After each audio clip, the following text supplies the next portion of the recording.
नमस्कार दोस्तों, स्वागत है आपका आपके अपने YouTube channel Bharat trading academy में। दोस्तों, इस वीडियो में हम डिस्कस करने वाले हैं कौन सा टाइम फ्रेम जो होता है वो बेस्ट होता है फॉर इंट्राडे ट्रेडिंग।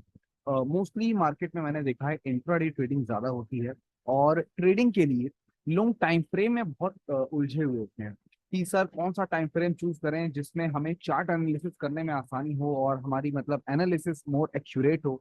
कई लोग बताते हैं कि 15 मिनट टाइम फ्रेम यूज करो, कई लोग 5 मिनट टाइम फ्रेम टेस्ट करते हैं, कई लोग 1 मिनट भी सब बताते हैं और कई लोग कहते हैं कि 1 आवर या 30 मिनट के टाइम फ्रेम को भी यूज करो। देखिए, सबसे पहले तो आपको मैं बता दूं, आपको ट्रेडिंग व्यू की वेबसाइट पर एक क्लिक करके आपको 12 मंथ और इवन रेंज तक के प्रॉपर टाइम फ्रेम मिल जाएंगे। ठीक है, ट्रेडिंग के लिए कौन सा टाइम फ्रेम यूज करना होगा, वीडियो बहुत ध्यान से देखिएगा। अगर आपके पास टाइम नहीं है तो प्लीज इस वीडियो को डाउनलोड कर लीजिए या सेव लेटर में डाल दीजिए और बाद में देखिएगा, लेकिन जब भी देखिए इस वीडियो को पूरा देखिएगा। ठीक है, और अगर वीडियो पसंद आए तो प्लीज लाइक करें, क्योंकि अगर आप वीडियो को ज्यादा से ज्यादा लाइक करोगे तो ये वीडियो हमारे यूट्यूब के एल्गोरिथम में कैच होगा और ये वीडियो ज्यादा से ज्यादा लोगों तक पहुंचेगा। ठीक है, तो वीडियो को लाइक करना जरूर करें। ठीक, अब देखो मैं टाइम फ्रेम की बात कर रहा था। ठीक है, कौन सा टाइम फ्रेम बेस्ट होता है फॉर इंट्राडे ट्रेड, तो इसके पहले डिपेंड करता है कि आप ट्रेडिंग कैसी करते हो।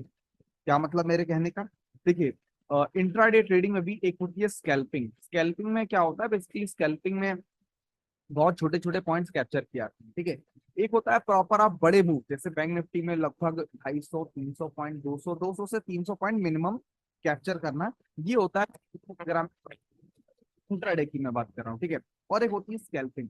तो अगर आप स्कैल्पिंग कर रहे हो यानी आप छोटे मूव कैप्चर कर रहे हो, देन डेफिनेटली आपको स्मॉलर टाइम फ्रेम प्रेफर करना चाहिए। ठीक है, लेकिन अगर आप बड़े पॉइंट्स कैप्चर करना चाहते हो, जैसे आप बैंक निफ्टी में कैप्चर करना चाहते हो लेट्स से 200 से 300 पॉइंट, तो आपको बड़े टाइम फ्रेम में जाना पड़ेगा।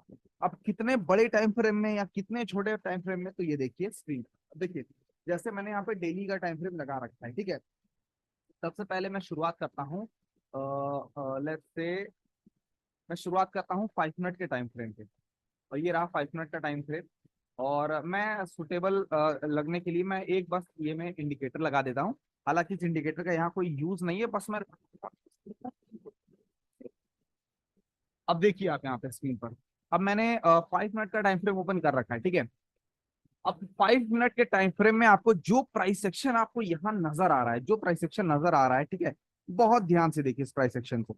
जो आपको प्राइस सेक्शन नजर आ रहा है, क्या नजर आ रहा है, वो ये नजर आ रहा है कि जो प्राइस है, प्राइस ऐसे ऐसे ऊपर गया है और 50 MA को ब्रेकआउट दिया है। क्योंकि आप देख सकते हो जो कैंडल है इसके नीचे क्लोज हुई है तो हम ब्रेकआउट कंसिडर करेंगे। बट हुआ क्या कि अगली ग्रीन कैंडल बनी और 4 5 ग्रीन कैंडल बहुत तेजी से ऊपर आ गई। राइट, अब यही हम अगर 5 मिनट से टाइम फ्रेम को शिफ्ट करते हैं 15 मिनट पे, देखिए टाइम फ्रेम को शिफ्ट कर दिया हमने कहाँ पे, 15 मिनट पे। तो आप 15 मिनट पे कहाँ देख रहे हो, 15 मिनट पे आप ये देख रहे हो कि एग्जैक्टली exactly जहां पे ये काइंड ऑफ एक भरी भरी कैंडल बना था, ठीक है, भरा हुआ बॉडी वाली कैंडल बना था, यहाँ नीचे विक नजर आ रहा है। अब दोनों टाइम फ्रेम, अब देखो यहाँ पे बहुत बड़ा पंगा क्रिएट हो सकता है। ठीक है, 15 मिनट के टाइम फ्रेम पे नीचे विक दिखा रहा है, और विक बनने का मतलब कुछ और होता है। विक बनने का मतलब ऑब्वियसली जो सेलिंग है वो वीक हो गई और बाइंग बहुत तेजी से आई। ठीक है, लेकिन उस कैंडल में क्या था, बहुत बड़ी कैंडल थी। अब अगर लेट्स से सपोज दैट अगर आप 5 मिनट की टाइम फ्रेम यूज कर रहे हो, सपोज दैट 5 मिनट के टाइम फ्रेम पे यूज कर रहे हो, और आप एक ब्रेकआउट ट्रेडर हो, breakout trader in the sense कि लेवल्स का, सपोर्ट रेजिस्टेंस का या ईएमएस का ब्रेकआउट या ब्रेकडाउन होने पे आप ट्रेड वगैरह लेते हो। ठीक है, तो ऑब्वियसली अगर आप ये ब्रेकआउट देख करके आप तुरंत ट्रेड लोगे, इस कैंडल में ट्रेड लोगे, और अगले ही 2 3 कैंडल में आपका एसएल हिट हो जाएगा। लेकिन आप 15 की जगह अगर आप 15 मिनट के टाइम फ्रेम पे होते, अगर आप 15 मिनट के टाइम फ्रेम पे होते, तो आपको क्लियर दिखता कि देखो दोस्तों यहाँ पे इस कैंडल में नीचे की तरफ पे विक बन रही है। विक बन रही है इसका मतलब क्या है, विक बन रही है इसका मतलब ये है कि यहाँ पे क्या कहते हैं, सेल नहीं करना चाहिए। तो ये है टाइम फ्रेम का अंतर। ये मैं आपको दिखा रहा था कि कैसे टाइम फ्रेम बदलने से पूरी चार्ट की एनालिसिस बदल जाती है। आई होप यहां तक पॉइंट आप कैप्चर कर चुके होंगे। ठीक है, अब नेक्स्ट पॉइंट समझाता हूँ। देखो वीडियो में हम स्टेप बाय स्टेप सीखेंगे वीडियो। ठीक है, एक साथ में आपको नहीं, मैं ये नहीं चाहता कि वीडियो में ओपन करूं आपको बता दूं कि लो ये टाइम फ्रेम यूज करो इसमें एनालिसिस अच्छी होगी ना। स्टेप बाय स्टेप सिखाऊंगा ताकि अच्छे से समझ में आए। ठीक है, अब 15 5 मिनट दोनों टाइम फ्रेम हमने देख ली, अब चलते हैं 1 मिनट के टाइम फ्रेम पर। अब देखो दोस्तों, 1 मिनट के टाइम फ्रेम पे आपको क्या नजर आ रहा है, यहीं पे 1 मिनट के टाइम फ्रेम को आपको बहुत सारे कैंडल नजर आ रहे हैं। राइट, अब इसका क्या सिग्निफिकेंस है, इसका क्या मतलब है, तो देखो इसका मतलब क्या है। 1 मिनट के टाइम फ्रेम पे आपको बहुत ज्यादा कैंडल का क्या मतलब है, बहुत ज्यादा कैंडल का मतलब है बहुत ज्यादा मूवमेंट, राइट। और बहुत ज्यादा मूवमेंट इन द सेंस कि क्लियर प्राइस एक्शन। देखो ध्यान से देखो कैसे price action clear. Price action होता क्या है, अगर जिसे नहीं पता है मैं आपको बता देता हूँ। देखिए प्राइस एक्शन मतलब एक पैटर्न के हिसाब से प्राइस वगैरह मूव करते हैं। जैसे अगर आप देखोगे यहाँ पे क्या, यहाँ पे कौन सा पैटर्न है, यहाँ पे पैटर्न है हायर हाई लोअर लो, ठीक है। ये एक हाई बना, अगला हाई इसके ऊपर बना, उसका हाई इसके ऊपर बना, उसका हाई इसके ऊपर बना, फिर और हाई जो बना वो पिछले वाले हाई के ऊपर बना। लो जो बनता है वो भी लगातार लो ऊंचा होता जाता है, इसको कहते हैं प्राइस एक्शन। इसको अपवर्ड प्राइस एक्शन कहते हैं, अपवर्ड डायरेक्शन में बढ़ना कहते हैं। सिमिलरली डाउनवर्ड साइड भी ऐसा ही होता है। मैं आपको एक डाउनवर्ड साइड का भी एग्जांपल दिखा देता हूँ। देखो ये रहा डाउनवर्ड साइड, ठीक है। डाउनवर्ड साइड में भी सेम ये होता है, आप देख सकते हो यहाँ पे। आप देख रहे हो क्या, एक मिनट, आप डाउनवर्ड साइड में देख रहे हो यहाँ पे क्या हो रहा है। डाउनवर्ड साइड में जो लो बना, ठीक है, अगला लो उसके नीचे बना, अगला लो उसके नीचे बना, सॉरी हाई, ये हाई बना, अगला हाई उसके नीचे बना, अगला हाई उसके नीचे बना। ये जो लो बनता है, अगला लो उसके नीचे बनता है, अगला लो पिछले वाले लो के नीचे बनता है, और अगला लो उसके पिछले वाले लो के नीचे बनता है। तो इसको क्या कहते हैं, इस पैटर्न को कहते हैं basically higher lows lower high, right. ये जो लोज हैं वो नीचे बनते जा रहे हैं, ठीक है, और हाइज है वो लगातार नीचे आ रहा है। तो कहने का मतलब है कि प्राइस एक्शन ऐसे होता है, ठीक है। अब ये प्राइस एक्शन आपको 1 मिनट के टाइम फ्रेम पे बहुत क्लियर नजर आ रहा होगा। देखो ये मैं मार्क कर देता हूँ, ठीक है। देखो जो समझाऊंगा बहुत ही क्लियर कट, बहुत क्रिस्प समझाने वाले हैं, ठीक है। ये पिछले 5-6 सालों से मैं प्रैक्टिस कर रहा हूँ, दैट्स वाई मेरे लिए तो चीजें बहुत आसान है। तो मैं भी चाहता हूँ कि आपको उतनी ही आसानी से समझाऊं, ठीक है। अब यहाँ देखो, यहाँ पे क्या आपको नजर आ रहा है, देखो मैंने जो मार्क किया है, ठीक है, अब ये हटा लेते हैं। अब मैंने जो एरिया मार्क किया है, इस एरिया सेक्शन में मुझे प्राइस सेक्शन बहुत साफ साफ नजर आ रहा है। जैसे अगर आप देखोगे ये मार्केट बढ़ा नीचे आया, मार्केट बढ़ा नीचे आया, मार्केट बढ़ा नीचे आया, ठीक है। अब अगर आप इसे एक ट्रेंड लाइन के तौर पर देखते हो, ठीक है, तो यहाँ ब्रेकडाउन हुआ, रिटेस्ट हुआ, प्रॉपर फिर नीचे आना स्टार्ट हुआ, तो प्राइस सेक्शन क्लियर नजर आ रहा है। लेकिन वहीं पे अगर हम इस 1 मिनट के टाइम फ्रेम को शिफ्ट कर देते हैं 5 मिनट के टाइम फ्रेम से, तो क्या हुआ, तो प्राइस सेक्शन अब उतना क्लियर नजर नहीं आ रहा है, राइट। अब प्राइस सेक्शन थोड़ा सा मिक्स नजर आ रहा है। वहीं 5 की जगह अगर 15 मिनट कर देते हैं तो क्या हुआ, 15 मिनट पे तो और ही नहीं समझ में आ रहा। 15 मिनट पे तो ले दे के यहाँ पे शायद 7 8 9 10 कैंडल मुझे नजर आ रही है इस पूरे सेक्शन एरिया में जो मैंने मार्क कर रखा है, ठीक है। प्राइस सेक्शन तो बिल्कुल ही नहीं नजर आ रहा होगा, नहीं नजर आ रहा होगा आपको, ठीक है। तो इसका कहने का मतलब क्या है, एक कंक्लूजन तो ये निकला कि अगर आपको क्लियर प्राइस एक्शन देखना, अगर आपको क्लियर प्राइस एक्शन ढूंढना है, तो आपको छोटे टाइम फ्रेम पे जाना पड़ेगा। एक एक कंक्लूजन तो ये निकला। एग्जैक्टली यही स्टॉक मार्केट में होता है। चार्ट में जितना क्लियर प्राइस एक्शन देखना है आपको for intraday, only for intraday, ध्यान देना ये पॉइंट नोट करना, ओनली फॉर इंट्राडे, ठीक है।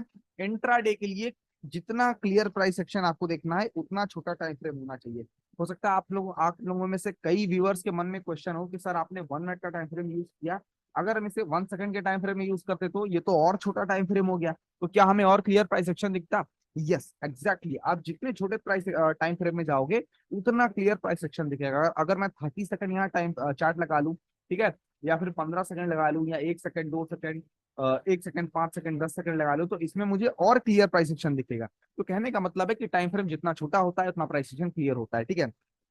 अब इंट्राडे के लिए आपको क्या रिक्वायर्ड है, इंट्राडे ट्रेड करने के लिए आपको सिर्फ और सिर्फ प्राइस एक्शन रिक्वायर्ड है। अगर ध्यान देना, अगर सिर्फ और सिर्फ प्राइस एक्शन रिक्वायर्ड है तो आपको 1 मिनट का टाइम फ्रेम यूज करना पड़ेगा। अब देखो अब फाइनल वीडियो का मैं कंक्लूड करता हूं, ठीक है। अगर आपको सिर्फ इंट्राडे प्राइस एक्शन ट्रेडर हो, मतलब आप सिर्फ सिर्फ और सिर्फ चार्ट देख के ट्रेड करते हो, ना वॉल्यूम ना आप क्या कहते हैं आरएसआई देखते हो, ना एडीएक्स देखते हो, ना एमएससीडी देखते हो, मतलब कोई इंडिकेटर नहीं देखते हो, ठीक है, तो आपको क्या कहते हैं 1 मिनट का टाइम फ्रेम यूज करना चाहिए। अगर आप ईएमए वगैरह देखते हो, ठीक है, अगर आप ईएमए देखते हो, मूविंग एवरेजेस देखते हो, ठीक है, अगर आप इंडिकेटर्स देखते हो, तो आपको 1 मिनट नहीं, आपको 5 मिनट का टाइम फ्रेम यूज करना चाहिए एटलीस्ट। अगर जैसे मैंने आपको दिखाया ना, यहाँ देखो 5 मिनट के टाइम फ्रेम में तो यहाँ ब्रेकडाउन नजर आ रहा है, ठीक है।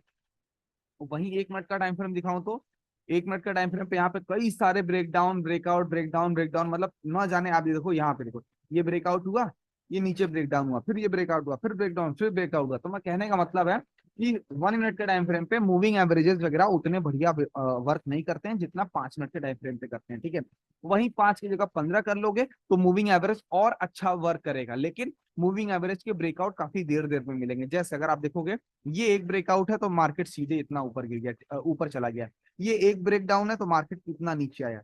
ये एक ब्रेकआउट है तो मार्केट इतना ऊपर गया। तो कहने का मतलब है कि बड़े टाइम फ्रेम पे मूविंग एवरेजेस में क्या होता है, ब्रेकआउट्स वगैरह काफी टाइम टाइम पे मिलते हैं। मतलब 1 से 2 दिन में आपको एक दो ब्रेकआउट मिला है, ठीक है, बड़े टाइम फ्रेम पे। तो ये होता है बेसिकली। इंट्राडे के लिए आपको 1 मिनट का टाइम फ्रेम पे चार्ट देखना चाहिए प्राइस एक्शन कवर करने के लिए। देखिए मैं पर्सनली क्या करता हूँ, मैं पर्सनली चार्ट पे 1 मिनट का टाइम फ्रेम ओपन करता हूँ जिसमें मैं देखता हूँ प्राइस एक्शन, ठीक है। साइड बाय साइड में 5 मिनट के टाइम फ्रेम पे और 15 मिनट के टाइम फ्रेम पे भी एनालाइज लगातार कर रहा होता हूँ। और 5 और 15 मिनट के टाइम फ्रेम पे अगर मुझे कोई इंडिकेटर देखना है, जैसे RSI हो गया, ठीक है, ADX हो गया, मुझे इंडिकेटर देखना है कि ये क्या इंडिकेट कर रहा है, तो मैं 5 या 15 मिनट का टाइम फ्रेम ओपन करता हूँ। 1 मिनट के टाइम फ्रेम पे मैं प्राइस एक्शन देखता हूँ, ठीक है। और कभी कभी समटाइम्स आप 45 मिनट के टाइम फ्रेम पे भी जा सकते हो, क्योंकि ये बहुत ही देखिए 1 आवर का टाइम फ्रेम क्या होता है, 1 आवर के टाइम फ्रेम पे थोड़ा सा ज्यादा हो जाता है, ठीक है। 45 मिनट की टाइम फ्रेम क्या होती है, 45 मिनट में आते हैं 15 मिनट के 3 कैंडल, राइट। अब मैंने, ये मेरा एक्सपीरियंस है, ये ऐसा कुछ मैं, ये कहीं रूल नहीं है, ये मैं पर्सनल एक्सपीरियंस बता रहा हूँ।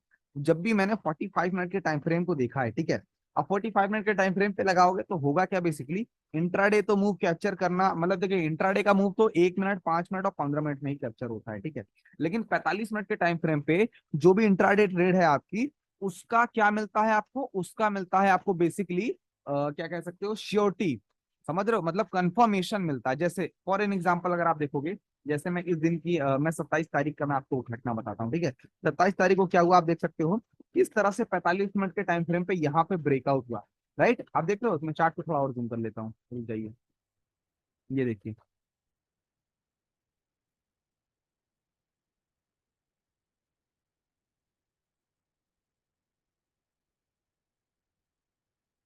ये देखिए, आप यहाँ देख रहे हो, ये किस तरह से, ठीक है, इस किस तरह से यहाँ पे इस कैंडल ने ब्रेकआउट दिया है इस EMA का। 50 EMA लगा है 45 मिनट के टाइम फ्रेम पे, ध्यान देना, 45 मिनट के टाइम फ्रेम पे ये 50 EMA मैंने लगा रखा है, ठीक है। फिर अगली कैंडल भी इसके ऊपर बनी, लेकिन अगली कैंडल बियरिश बनी। लेकिन बियरिश कैंडल क्या इस EMA के ब्लू वाली लाइन के नीचे क्लोजिंग दी? नहीं क्लोजिंग दी, ठीक है, नहीं क्लोजिंग दी। और अगली कैंडल ऊपर बनी और अगली कैंडल इतनी बड़ी बनी। मतलब ओवरऑल कहने का मतलब है कि यहाँ पे तगड़ा प्रॉफिट देखने को मिला। 45 मिनट का टाइम फ्रेम ने बहुत तगड़ा कंफर्मेशन दिया। अब देखो मैं आपको यहाँ दिखाता हूँ, ठीक है, छोटा सा एग्जांपल दिखाता हूँ। यहाँ मैं, ये तारीख है आज, ये तारीख थी 27 जून का, मैं चार्ट देख रहा था। मैं 5 मिनट का टाइम फ्रेम ओपन कर लेता हूँ और चलते हैं 27 जून को। देखो 27 जून को देख रहे हो, अगर अब किसी ने 27 जून की तारीख मान के चलते हैं, किसी ने ट्रेड वगैरह ले रखी है, बाइंग पोजीशन क्रिएट कर रखी है कहीं पे भी, ठीक है, ऊपर साइड, ये जैसे मान लो ये इस इसके ब्रेकआउट पे क्रिएट कर रखा, अब ये नीचे आ गया, यहाँ किसी ने एग्जिट कर दिया, ठीक है, अब उसका हो जाएगा नुकसान। लेकिन अगर ये 45 मिनट का टाइम फ्रेम लगातार देखा रहा, ठीक है, लगातार 45 मिनट के टाइम फ्रेम पे वो एनालाइज कर रहा है, तो कहने का मतलब है कि वहां उसको एक एज मिलेगा, ठीक है। तो ये होता है बेसिकली। एक पर्टिकुलर टाइम फ्रेम कभी भी सफिशिएंट नहीं होता है। सबसे पहले तो डिपेंड करता है आप किस कौन सा ट्रेडिंग करना चाहते हो। अगर आप इंट्राडे करना चाहते हो, वो भी इंट्राडे में स्कैल्पिंग करना चाहते हो, तो 1 मिनट पे स्टिक रहो, ठीक है। इंट्राडे में बड़े मूव कैप्चर करना है तो 15 एंड 45 मिनट, और इंट्राडे में एवरेज मूव कैप्चर करना है और ठीक ठाक एक्यूरेसी के साथ तो 5 मिनट। 5 मिनट में चार्ट बढ़िया एनालाइज हो जाता है, ठीक है। 1 मिनट में क्या होता है, 1 मिनट में स्कैल्पिंग का बड़ा मौका मिलता है और थोड़े बड़े टाइम फ्रेम पे बड़े पॉइंट कैप्चर करते हैं, ठीक है। फिलहाल इस वीडियो में इतना ही। वीडियो पसंद आई तो वीडियो जरा जरा लाइक करें। इस वीडियो का जो लाइक टारगेट है, लाइक एम है, वो मैं रखता हूँ 35 लाइक का। आई होप आप सब 35 लाइक एटलीस्ट कंप्लीट करेंगे, ठीक है। और इस वीडियो में जितना हो सके कमेंट करिए, जो आपको सवाल है सवाल पूछिए, ठीक है, मुझे भी काफी खुशी होगी आपकी सवालों के जवाब देने में। और बाकी जो भी चैनल के वीडियोस वगैरह आप देख सकते हो, प्राइस एक्शन ट्रेडिंग हो गई, फिबोनाची ट्रेडिंग हो गई, ठीक है, विक्स वगैरह क्या क्या होता है, कैसे ट्रेंड लाइन ड्रॉ करते हैं, कैसे सपोर्ट रेजिस्टेंस निकालते हैं, ब्रेकआउट टेस्ट वगैरह वगैरह आप सब देख सकते हो, ठीक है। लाइव मार्केट मुझसे कनेक्ट रहना है, टेलीग्राम जरूर ज्वाइन करें, बाकी चैनल को सब्सक्राइब करें, मेरे को लाइक करें। Thank you so much.